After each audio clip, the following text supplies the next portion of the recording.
guys, it's Brendan. I saw The Killing Joke. This is my review. If you're subscribed to this channel, you're probably in one of the circles that you know exactly what this movie and the book it's based off is, so I'm just going to skip into the review. I thought this movie was pretty good. Not that impressive. Now, as you might know, there's basically two halves to this movie. One half is what the title suggests, an adaptation of The Killing Joke that's about the Joker and Batman, and how the Joker cripples Batgirl and kidnaps the Commissioner to torture the Commissioner, prove a point about, one bad day, that old fun saying. And the first half, I'd say, is okay. It's fine, it's okay in and of itself, but it feels really out of place tied to the other film. And also Batman would not have sex on a roof. I don't care if it's trying to prove a point about how the relationship is also affecting his performance and his focus on the mission. Batman would not have sex on a fucking roof. That's just ridiculous. I'm not even going to go into how it's kind of weird that Batman is screwing with Batgirl, because they both sort of treat it as weird. Even if they don't want to admit it, they know it's really weird. And that part of the story, again, works okay as a Batgirl story in and of itself. I even think the villain's kind of a good villain for what he is, but that's just okay. The best part of the movie is actually the Killing Joke half, and that's really good.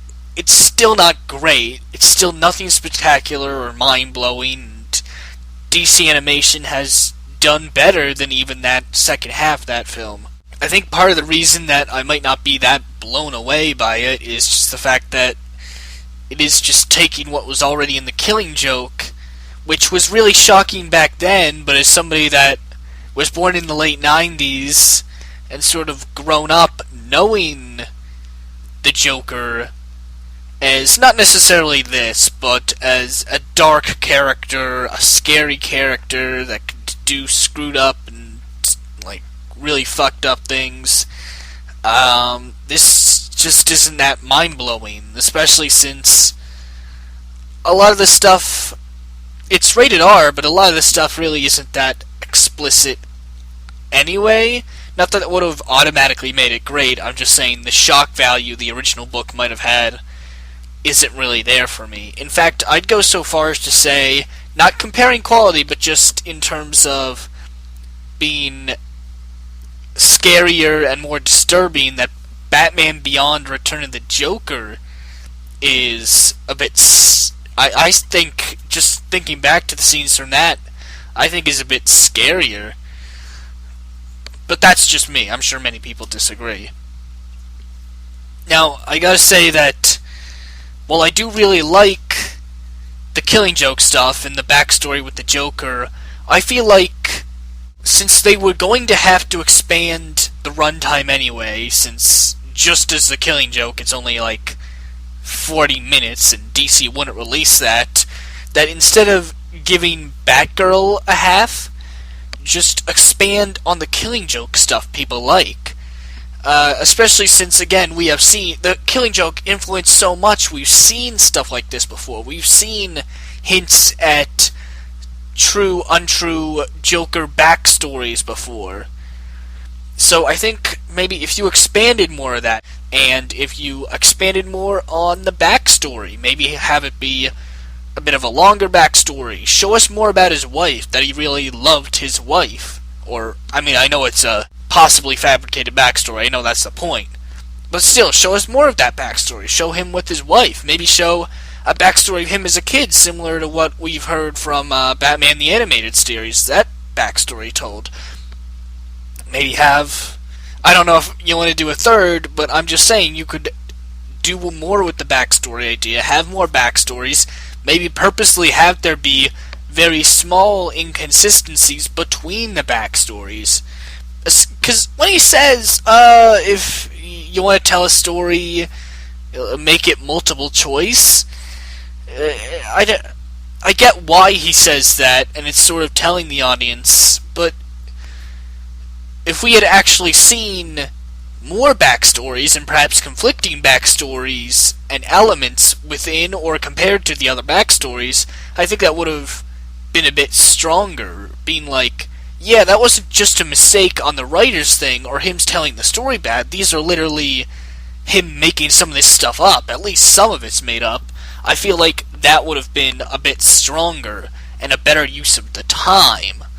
And if you really need to have Batgirl have an expanded role, which you don't, she works fine as a plot device in this story, just as a trauma for the Commissioner and somewhat of a motivation for Batman.